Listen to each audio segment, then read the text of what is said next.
afternoon, guys. I'm Jerry Miller. Welcome to the I Love CVille Show. Thank you kindly for joining us live in downtown Charlottesville in the Macklin Building. Our audience is every social media platform known to mankind, and today's show is presented by Scott Wagner of Scott Wagner Integrated Medicine. Dr. Wagner has your back. Scott Wagner, his integrated practice changing people's lives. Today's show is loaded like Mondays often are. There was a story that ran in the Friday, Saturday edition of the Daily Progress. Depending on how you get your news, whether the print edition or the online edition, the news is published earlier online. That's how I get my content from the Daily Progress digitally. I know a lot of folks get their content from the Daily Progress in the print version. Those stories often delayed until the newspaper is delivered to your driveway.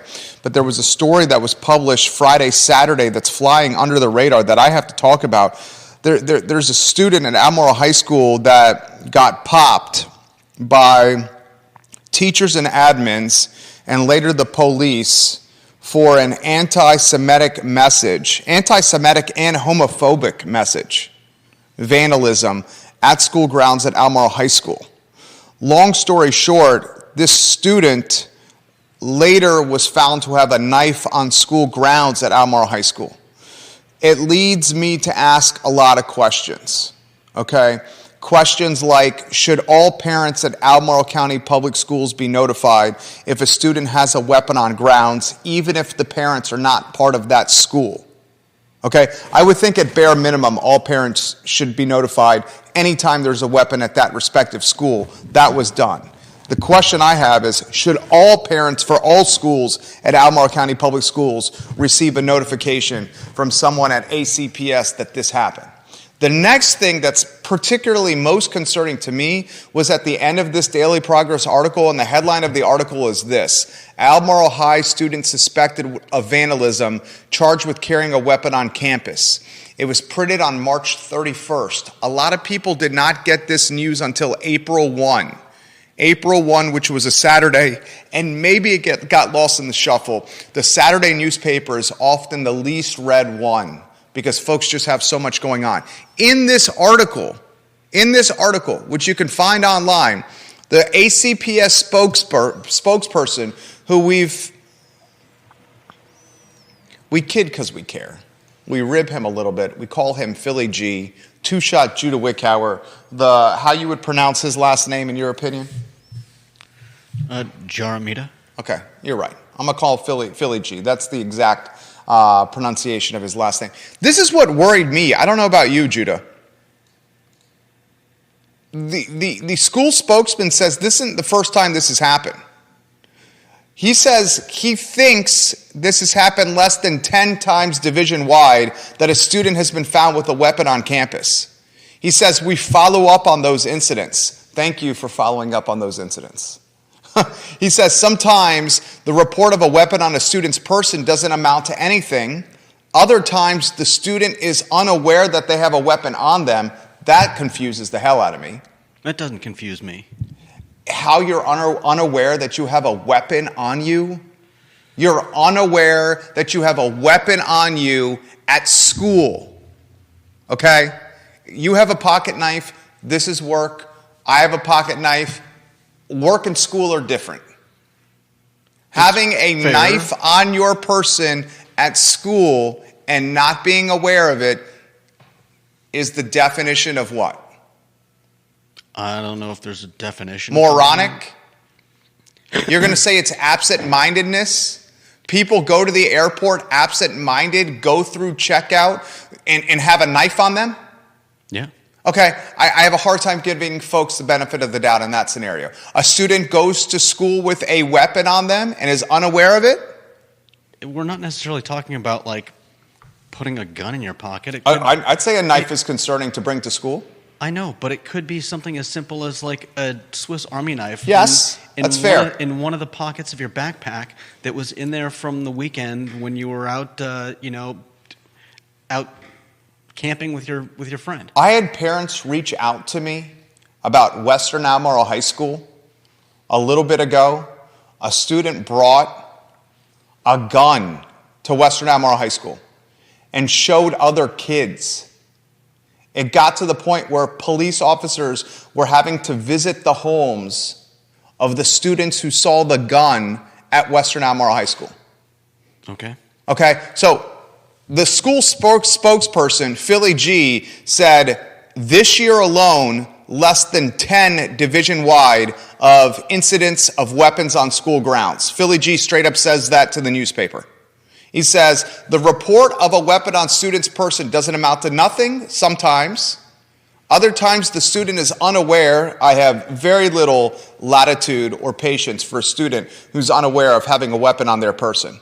And then Philly G says, there are a couple of rare instances like this one where in fact a student does have a weapon on their person.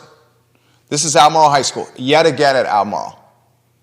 This time with potentially taking a knife. We know this student had a knife on them. They were charged with having a weapon on their person at school. We think, if we're reading through the details, that the homophobic, anti-Semitic message was potentially with a knife dug into some kind of surface, scratched or etched into some kind of surface. I got a lot of questions. Here are the questions that I have for you, Judah. Here are the questions that I have for you, viewers and listeners. Okay? Do we think, do we feel, do we ask, do we insist, do we demand as parents, anytime there's a weapon on any kind of campus, that we get notified even if our kids do not go to that school? Is that asking too much? If I have a middle school student and there's a weapon at a high school where my kid is on track to matriculate through and into, I'd want to know that there was a weapon at that school, at that campus, at that high school. I'd want to know if my kid was in elementary school and he was matriculating to a high school years from now, that there was a weapon on grounds, on campus, at that particular school. Not being a parent, that's a little harder for me to answer. But I think it would be good if they notified parents. I don't know that it needs to be done like the moment they find the weapon. Like if they got this guy, if they check in his bags or his pockets and they find a knife, I mean, I don't know that there's any reason to terrify parents by sending out some news flash that there was a kid with a weapon.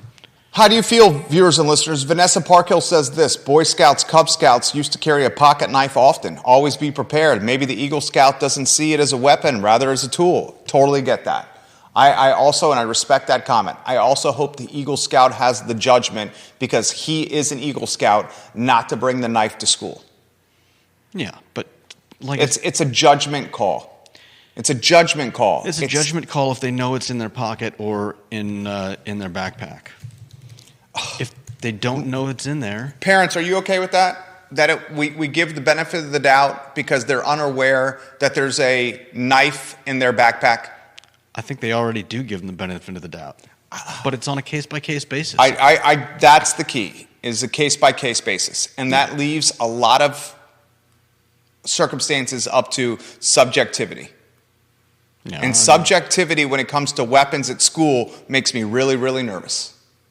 Really, really, really, really nervous. Maria Marshall Barnes is watching the program. She's been commenting often on our show. She says, yes, I think ACPS should release information with reassurances. I mean, worst case scenario, the messaging should be this through Philly G. So-and-so, you don't release the name, they're minors. We found a weapon at school. We figured it out early. We got the weapon off campus, and the student is now being dealt with by the authorities. Because that would breed confidence amongst parents and teachers and admins. Good Lord, are you guys following the Newport News story? Who's following the Newport News story here with the teacher who got shot by the six-year-old? Anyone following that? You know that teacher who's got ties to Greene County, The teacher in Newport News who was shot by a 6-year-old, a first grader. She got shot in the hand, literally put her hand up to protect herself from a bullet. Because she put her hand up, the bullet went through her hand for protection like I'm doing on screen right now, and then it went into her body. If she had not put her hand up, a lot of folks said she would have died, medical professionals. She's suing Newport News Public Schools for $40 million right now. She's seeking $40 million. She's saying how this circumstance was handled was piss poor, and she's exactly right. She's going to get paid. Since this incident happened earlier this year in January, the superintendent of the Newport News Public School System has quit. The principal where the shooting happened has quit, and the vice principal where the shooting happened has quit. People are running away from culpability and accountability and legal exposure right now. They are sprinting. It reminded me of the weeks before Brackney firing and lawsuit.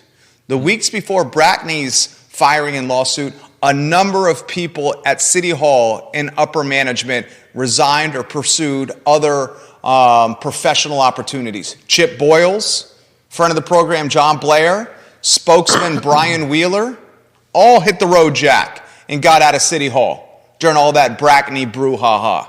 It amounted to nothing. The one in Newport News is going to amount to something. She's going to get paid. Because the principal's office was told by a number of different times, I believe it was 3 that day, that this youngster had a gun on him. Yeah, that's crazy. It's crazy. It's crazy. Maria Marshall Barnes, I agree. Thank you for your comment. I'm responding to yours right now. You know, so much of this is messaging. It's messaging. It's managing perception. Janice Boyce Trevelyan, they are frustrated that their hands are so tied with discipline. Maria Marshall Barnes says, my kids used to go to Albemarle High School with hunting rifles mounted in or not her kids. Kids used to go to Albemarle High School with hunting rifles mounted in trucks. I don't think that's okay.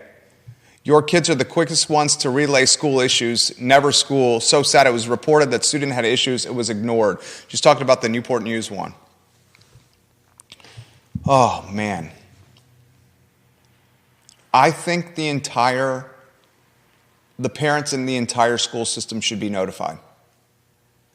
Because it makes everyone nervous. What do you mean it makes everyone nervous? You hear this report in the Daily Progress. Right, and nobody's told you. Yeah. This is what people have read in the Daily Progress or most likely probably heard on this talk show. Anti-Semitic, homophobic, vandalism. Yeah. First thing. Second thing, student weapon, Albemarle High School. Third thing, school spokesman, Philly G. This has happened roughly 10 times this year across the entire division. That's what people take from this article.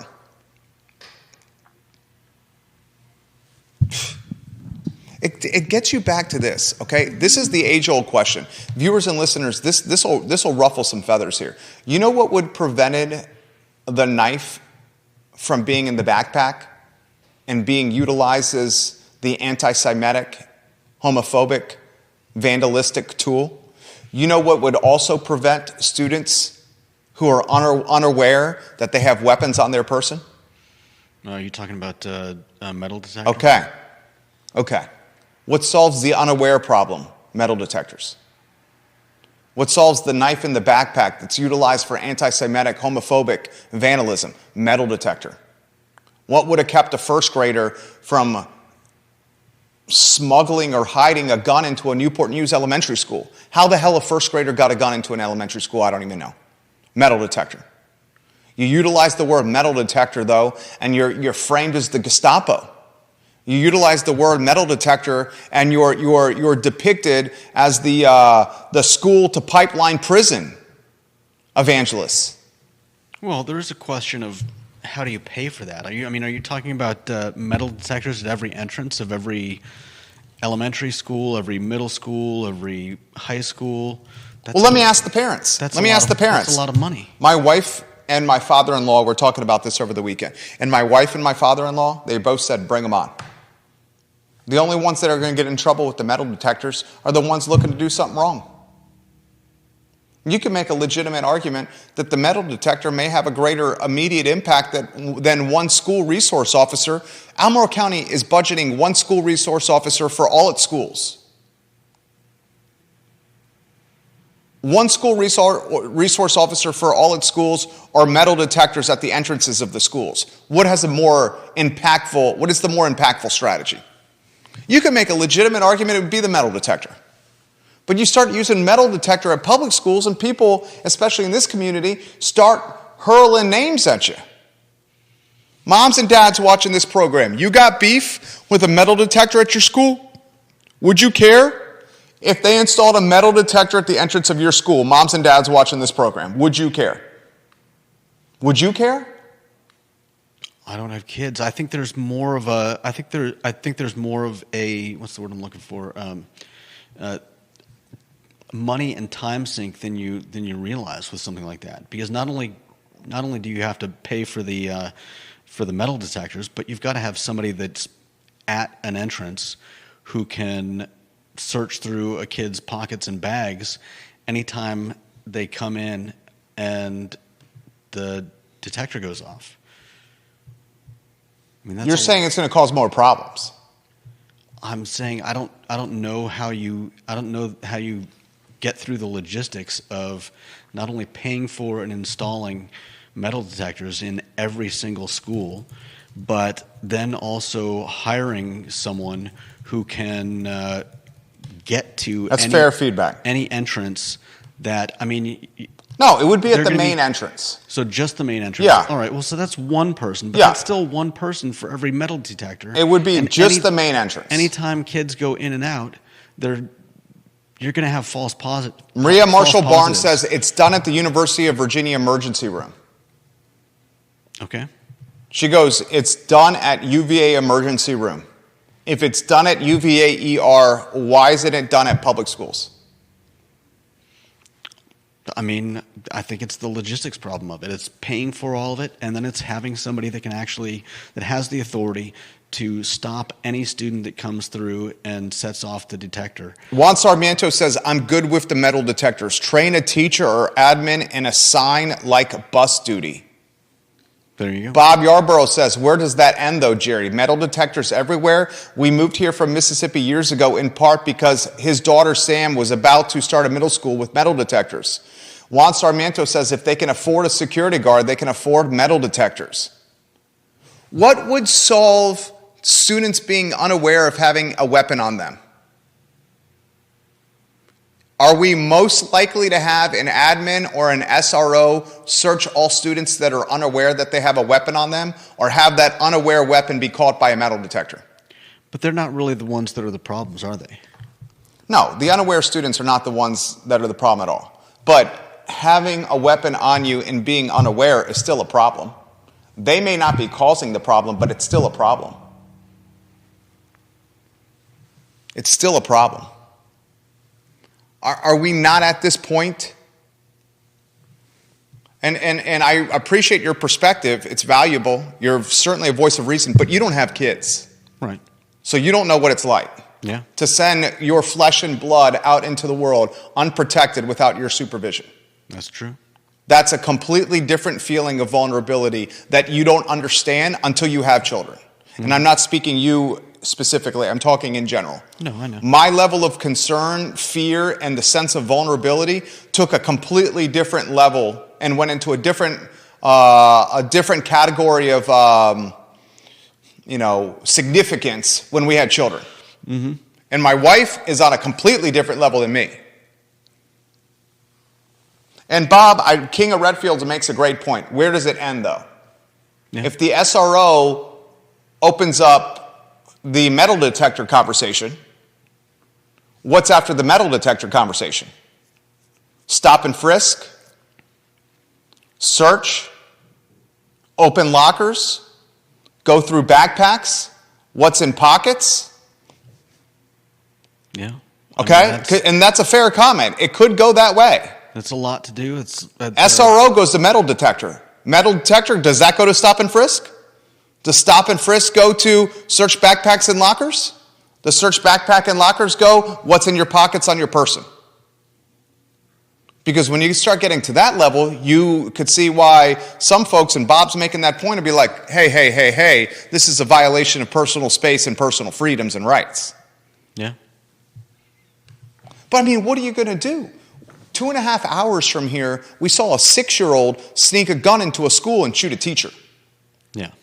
We saw a 6-year-old take a gun from his from his mother, a gun that was legally purchased from his mother. He took the gun from his mom without his mom even knowing. He then took that gun from the home, and somehow put it either in his backpack or on his physical person, walked from his house into the car, from the car into school, and no one did a damn thing about it. What would have caught that gun as the 6-year-old was entering school? Metal detector certainly would have. Yep, metal detector. And now someone from Greene County, a teacher at Newport News, a first grade teacher, wouldn't be suing Newport News Public Schools for $40 million and wouldn't have scars all over her body.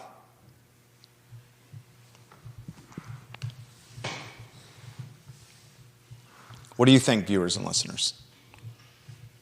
Bob, I appreciate that comment 100%, Bob. I really do, Bob Yarborough. All right. Do you think all parents should be notified across the entire division that there was a weapon at one particular school? I think the transparency would be good. It would definitely be welcome by parents. I don't know that it needs to be The alternative is the rumor mill and social media viral. It doesn't need to be an immediate news flash. Fair. I mean, because we've seen the mismanagement of a number of circumstances in this particular school system. Yeah. Where the narrative or where the speculation or where the rumor mill took the story and amplified it significantly because the perception of that story wasn't managed correctly. Yeah, it gets away from them because they never bothered to address it. Bingo. And that's the business you and I are in, the brand management business. Give the show a like and a share. Join us for the conversation. Lisa Costello, hello. Bill McChesney, hello. Tom Stargell, hello. Welcome to the program. Lonnie Murray, hello, and welcome to the show. Thank you kindly for watching today. All right, on Friday's program and Deep Throat, we'll get to your comment here. Dylan's Rule on Twitter, welcome to the program. All right, let's go to Deep Throat's comment here. I would hate to have to go to school and it's like a TSA checkpoint. Would honors kids get TSA pre-check like privilege? Or would that set the equity maniacs off? Who knows who the problem kids are just like we know, he says, we know who the problem kids are just like we know who is likely to be shooting around town, but we will never operationalize that knowledge because of equity. Would we even punish violators given the likely demographic profiles? Those are good points. I think we would punish violators giving demographic profiles, but I think the point he made of knowing who the problem kids are and utilizing strategies to educate, school, monitor, I hate to use the word police, but supervise these problem kids, those strategies are not being utilized or implemented because of equity. Yeah. And that's unfortunate. Mm-hmm. Because that becomes then what? It becomes profiling. And once that strategy starts getting utilized, then everyone starts getting emotional. Fair? Yeah, it's fair. I mean, we've talked about profiling, and I think a lot of people call things that I think profiling is misrepresented. It gets fit over a larger. It's an umbrella. A larger definition than it actually encompasses. That's fair. There's common sense, and there's just knowledge. A teacher or an administrator at a school does have some knowledge of the students that go there, and you don't need to frisk most of the 99.9%.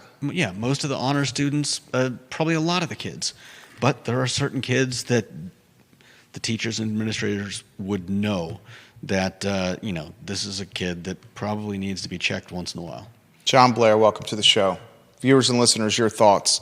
Vanessa Parkhill, the Queen of Earlysville, says, my high school used to have surprise locker checks and would occasionally bring the drug dog through. For context, the demographics at my school were probably similar to Western Albemarle High School. Just like periodic room checks in college dorms, I think this is okay. I have no problem with it. I was at the University of Virginia, first year, Dabney 101. The resident advisor, his name was Tom, would routinely walk through the Dabney dorm to see if kids were boozing and at that time smoking weed. It was the routine and the reg. And the drug dog coming through school and sniffing lockers, as much about perception management and a scare tactic as it is finding drugs on school. It's all the above. We're at a point where a 6-year-old is shooting a teacher. It is an edge case. You're saying it's an anomaly. Yeah, I'm saying... Tell that to the Greene County family I mean, you can... who's suing the school for $40 million. Yeah.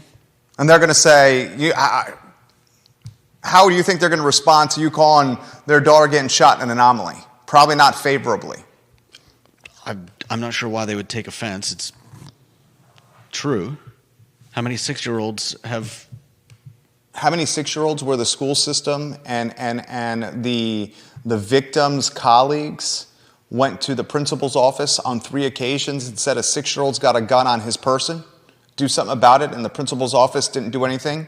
Now, to your point, that has nothing to do with the anomaly nature of what happened. Oh, you're making it even more of an anomaly. You're making my point. Because the admins did nothing, it's more of an anomaly. I give you that. I mean, you would hope this is not every school. Dear God, please. I mean, from start to finish, the entire thing is an anomaly. Yes. From start to finish, one of the most poorly handled circumstances of a school shooting that you could have been way, way worse. Way, way worse. Yeah. Because it could have involved more people. Mm-hmm. And praise God, no one died. Yeah. Interestingly, neither the 6-year-old nor the mother of the 6-year-old have been charged. Which, that's a topic for a different day. Not charging the mom, I find it irritating, flabbergasting, precedent setting. Not charging the mom. All right, on Friday's program, we mentioned this. We mentioned that we didn't want to steal her thunder, we said, Judah. Why don't you go to nat4cville.com, NAT, 4, CVille. If you put it on a one-shot from me, you highlight some of her platform points if you can from topics, the topics page. On Friday's show, we mentioned to you that a female was going to run for city council. We were the first to let you know this. We didn't want to let the cat out of the bag. We didn't want to steal her thunder. She, after Friday's show, heard wind that we were talking about this. Although she realized we didn't mention her name, she later put up her website. The website is nat4cville.com. Nat, 4, cville.com. How do you think you pronounce her last name? You want to give that one a whirl? I would say Oschrin or Oschrin. What are you going to go with? I trust your judgment on this. I'd say either Oschrin or I thought it was Oschrin. Oschrin. You thought it was that one? I thought it could be that way too.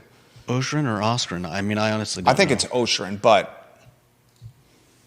I'll ask her that question if she comes on the program. We have a candidate.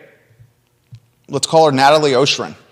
You're going to highlight some talking points that appeal to you, if you could, Judah Wickower. We have a female candidate. She's young. I don't want to venture her age because I don't want to be wrong on this. But she went to Charlottesville High School. She is. She said she grew up in Mead Park. She said she spent her childhood in the Mead Park neighborhood, attending what is now Blue Mountain Elementary. Go Bobcats. She played t-ball in Mead Park. She horsed around with her parents and her brother. She played soccer and swam in summer leagues around the area, volunteered at Martha Jefferson Hospital, and scooped ice cream for years on the downtown mall. She went to Charlottesville High School. She participated in orchestra, track, theater. She volunteered with the Young Liberals of Central Virginia. She did that early, Charlottesville High School. The Young Liberals of Central Virginia. Then she went on to UVA for undergraduate school, where she studied history, American studies, and art. She graduated in 2011.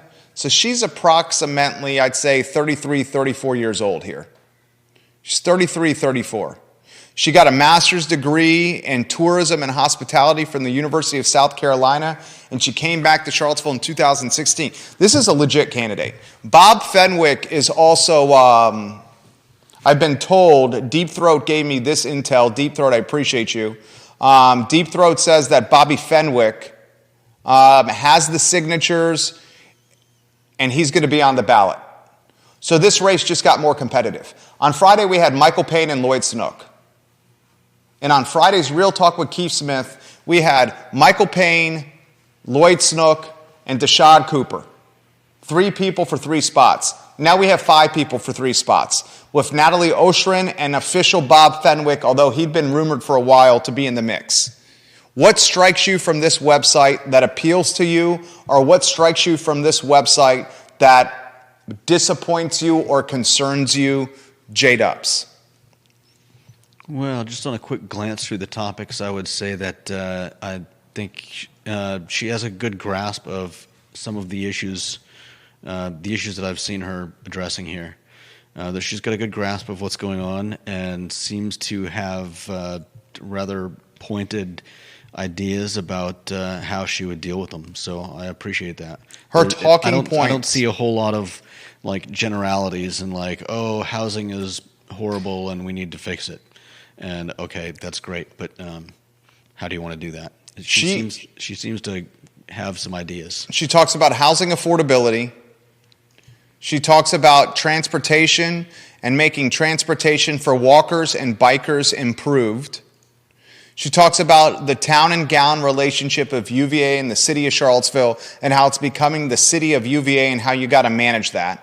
And she talks about community safety, which is basically gun violence. This got me thinking, what do you think are the most important criteria for the 2023 Charlottesville City Council race, which from right now will be determined by a Democratic primary in June? Right now, the only people running for the 3 spots on a 5-member council are all Democrats, and there's a primary in June that will determine the outcome. What are the most important talking points for this election cycle? Bob Fenwick's in the mix, Natalie Oschrin's in the mix, Deshaun Cooper's in the mix, Lloyd Snook and Michael Payne running for re-election. What are your talking points? What is the community voting on in Charlottesville, Virginia? Affordability is definitely going to be part of it, a big part of it, I think. What are your top 3 in order right now? April 2nd. Is today the 2nd or the 3rd? April 3rd. Out of curiosity, I trust your judgment. Let me give that some thought.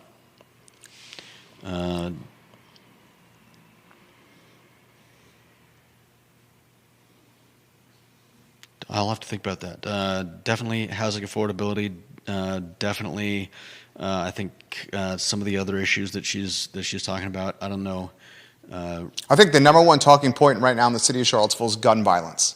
Yeah. I think a close second to gun violence is upzoning, and that's why you're starting to see Lloyd Snook make strategic maneuvers to slightly distance himself from upzoning, including last week's comments where Snook said this has taken on a life of its own.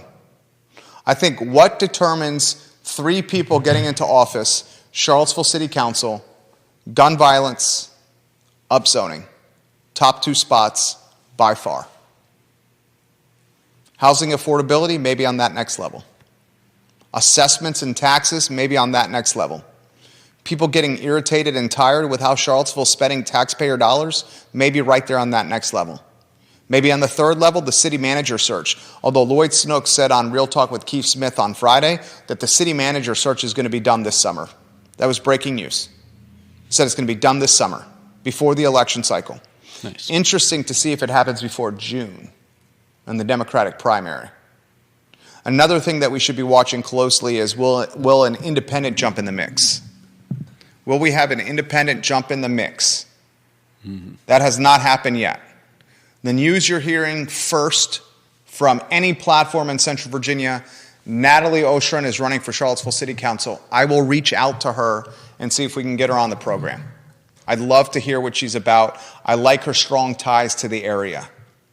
I like that she has strong ties to the area. What do you make of Bobby Fenwick getting in the mix? Homework with bobfenwick.com. What do you make of that? Let me take a look.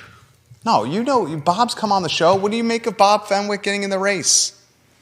By the time you take a look at a website and offer perspective, the topics are completely different. I mean, what do you like about Bob? What don't you like about Bob? I need to look at his website to know more about him. I don't know enough about his platform. Okay. All right. I think Bob Fenwick is getting in the mix because of the upzoning. And Bob Fenwick has got the ear of some influential Charlottesville City residents, and some very influential Charlottesville City residents that are opposed to upzoning are going to go balls to the wall behind Bobby Fenwick. And as they go balls to the wall behind Bobby Fenwick, they're going to try to get him on the dais to see if he can potentially influence this upzoning mumbo jumbo. Because Lloyd Snook also said on Real Talk with Keith Smith that this upzoning is not going to get to council or going to get approved by council anytime soon. Not anytime soon. To the point he's saying Keith Smith's got this bet on lock. That's what I think is happening. Is Fenwick behind the scenes is getting pushed into this mix, into this race again by some very influential local residents who are very opposed to upzoning. And I think Fenwick runs on a platform opposed to it. Curious to see how that plays out. Kira Brown-Lilly watching the program. Kira Brown-Lilly, is this your first comment on the show? If so, we appreciate your comments, Kira Brown-Lilly. She says, I wonder when people will start to realize maybe Democrats are the problem in the city of Charlottesville. I wouldn't say all Democrats. I would say I'd like to see a little bit more diversity in voter option. Definitely. But you got a guy like Lloyd Snook. For the most part, I think Snook has done a hell of a job. He's much more centrist. And she said this is her first comment. Welcome to the legion of commenters. Kyra Brown-Lilly. Is it Kira? Kyra Brown-Lilly? Welcome to the show. What do you guys think about Bobby Fenwick running again? Bobby Fenwick lost in 2019. Bobby Fenwick is a one-term counselor. Has been on council before. His push, you wait and see, is going to be opposed to upzoning. Lisa Costello says, you want to contemplate and research every angle before offering a stance, Judah. Yeah, definitely. Yeah. I would say that's fair, what she's saying of you. Yeah. Yeah. Yeah, I need something to make a... I mean, you've been directed shows where Bob Fenwick has been on multiple times. It's like 4 years ago. You know what his platform is about. You follow local news. He's run multiple times here. He's been on council.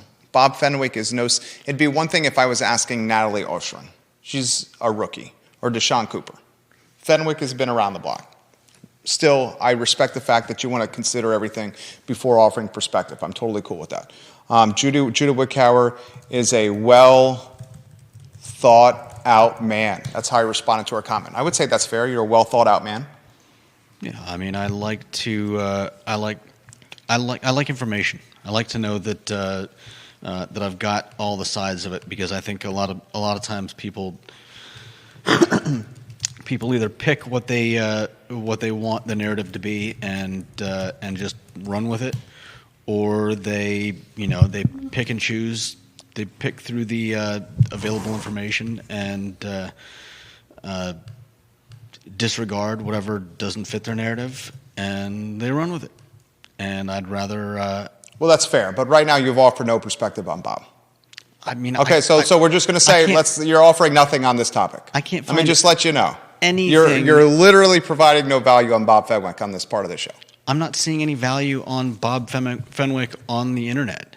Where is there anything? Homework with BobFenwick.com What? is a good starting point for you, and just being in the know with what his previous campaign was about. He was on council for 4 years. Bob Fenwick, very much part of the 8/12 2017 fiasco. Okay. Bob Fenwick has come on this talk show many times, ran for election in 2019. He's going to come at things with a very methodical approach. Okay. The question is, does he have the notoriety and charisma to beat, say, a Snook and a Payne? And perhaps he does not. I think Fenwick's best opportunity to get on council is if he utilizes upzoning and he says, anyone in Charlottesville, Virginia, if you're opposed to upzoning, I'm going to carry that flag of opposition. And if someone runs with that platform in the city, the flag of opposition to upzoning and density before infrastructure, that person has a legitimate shot of winning. Fair enough. Because I would venture, if you call Charlottesville, Virginia, 50,000 people, 10.2 square miles? Obviously, that 50,000 people has a lot of students in it. If you took the students out of Charlottesville, Virginia, how many people are in, I guess this would be Albemarle. Do the students count in the demo and the population of the city? They've got to, right? Even though UVA is in Albemarle County, for the most part, the students that live off grounds live in the city. So they've got to count the city population.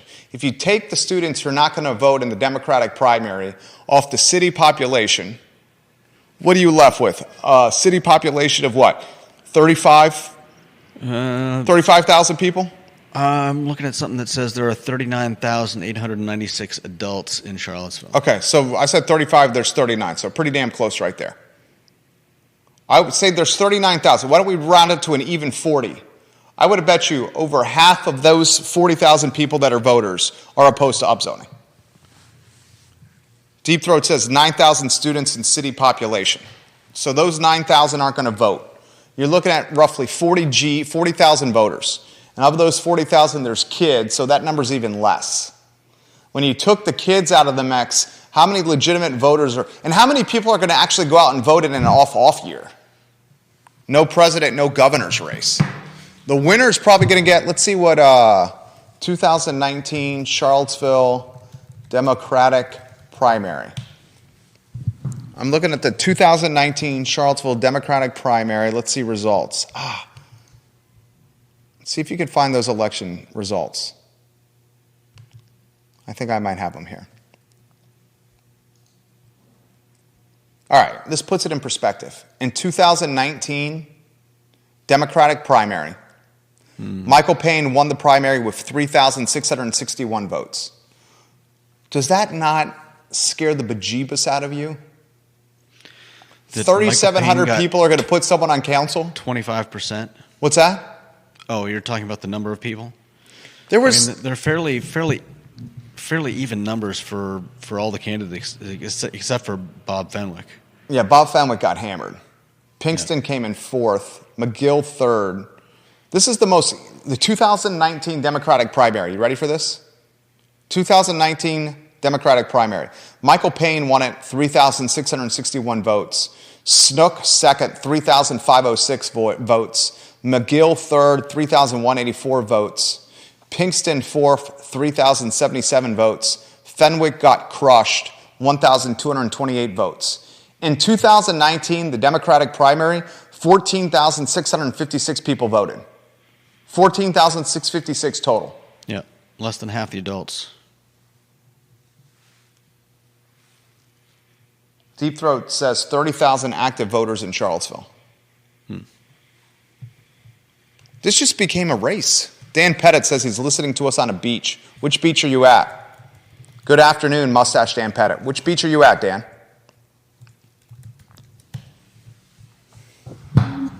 Fenwick and Oschrin in the race. The Oschrin news, Natalie, and Natalie, if I'm messing up your last name, I apologize. She had some diversity.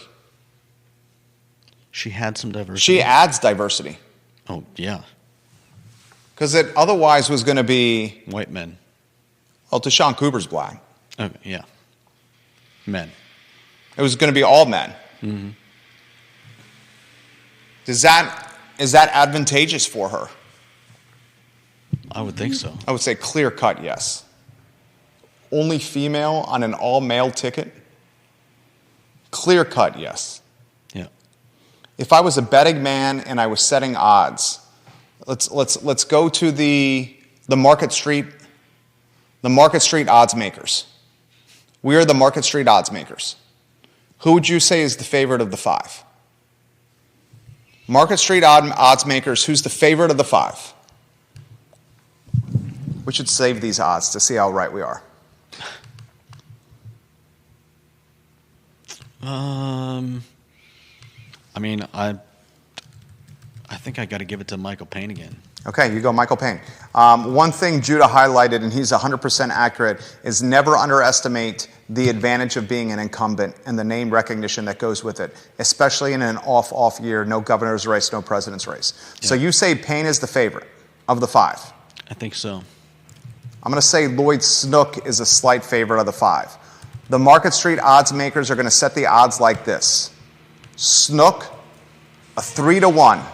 3-2-1 favorite to win. Okay? 3-1. Michael Payne, 4-1 favorite to win. I'm saving these numbers. I'm going to put Natalie in the 3rd slot. I think that's fair. She's a woman, and Fenwick's already lost. That sets her apart. She has a huge advantage being the only female on an all-male ticket. She grew up in the area. She's roughly 33, 34. She's going to rally the younger vote. And if she can inspire the female vote, she has a clear-cut advantage here. I'm going to say Natalie Oschrin is the 3rd favorite to win. I'll give her a 9-1. 9-1 on Natalie. I had Lloyd at 3-1, Payne 4-1, Natalie 9-1. I'm going to go Bob Fenwick in the next slot. He's been on council before. I'm going to say Fenwick is a 12-1. And then I'm going to say Deshaun Cooper, the 5th slot. The why I have Deshaun Cooper in the 5th slot is I don't think a lot of people know who he is. Yeah. I would almost put him above Bob Fenwick, but you're right. I don't think he has enough name recognition. Yeah. He didn't have enough name recognition. Mm-hmm. He was considering a run for delegate. Did he file for delegate? Did he not file for delegate? Then he chose not to run for delegate. Now he's running for council. Who's Deshaun Cooper? Yeah. If Natalie Oschrin and Deshaun Cooper are going to win, they're going to have to answer that question. Who's Natalie Oschrin and who's Deshaun Cooper? And how can I get that answer out to thousands of people as quickly as possible? Because June and the primary are a couple months away. Yeah. I'm going to save these. If I send these to you and me, what should the subject line be so we can cue them up? Odds to win Charlottesville City Council? Yeah, just maybe city council odds. All right. City Council odds. All right, that's in our inbox so we can reference it. Let's get to viewer and listener comments. Dan Pettit's at Pawleys Island. I hope you're enjoying Pawleys Island with your family, Dan Pettit, and I hope you have some tennis in your future, Mustache Dan Pettit. We'd love when you watch the show, my friend. Lisa Costello says the targeted communities for upzoning were not consulted. How many of these do not want their neighborhood upzoned and would vote for any opposition? So many. So many. Bob Fenwick, here's your platform. You run on a campaign or a platform that is opposed to upzoning, and you try to say little to nothing else, and you very well could get on the dais. You get donations from well-heeled, old guard Charlottesville, and you talk upzoning, opposition, and nothing else. and you very well could get a second term on the dais, Bobby Fenwick. You agree or disagree with that? J-Dubs. Scott Aaronworth, Virginia Beach, hello. I think that's a decent assessment.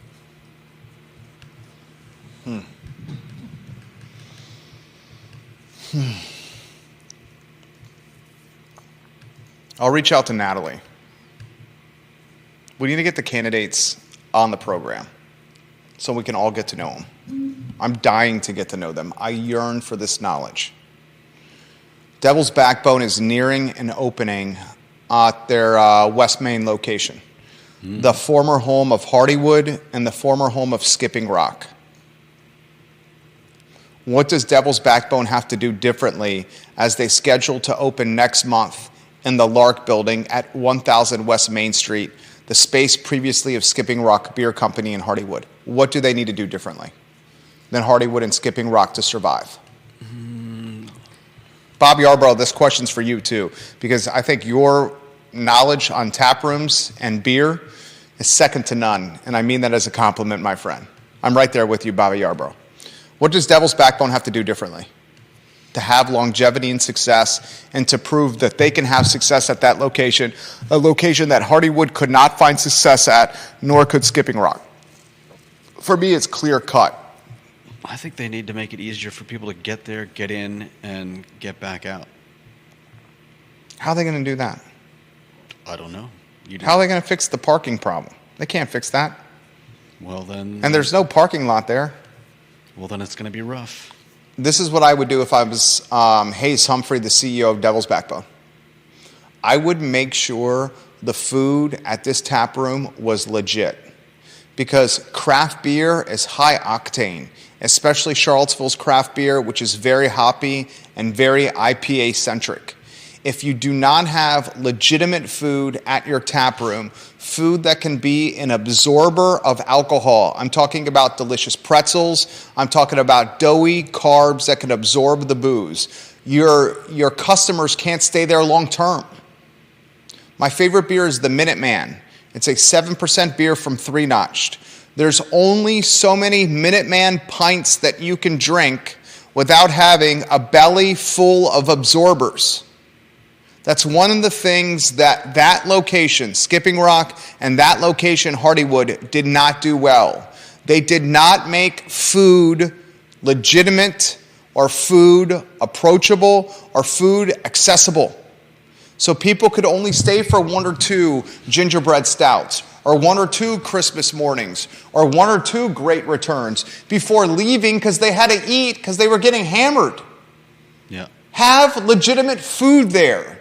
Do one or two things extremely well that are absorbers that can help people booze. Todd Rath would know. He's the owner of Blue Toad Hard Cider. He says Devil's Backbone will need to have non-store food products. Cool beers by Jason Oliver, as well as entertaining music and activities. The music is going to come. The trivia nights are going to come. The human connection will come if they have legitimate food that will help people booze their high-octane beers. That's how you win at that spot. Maybe it's a joint venture with a local restaurant.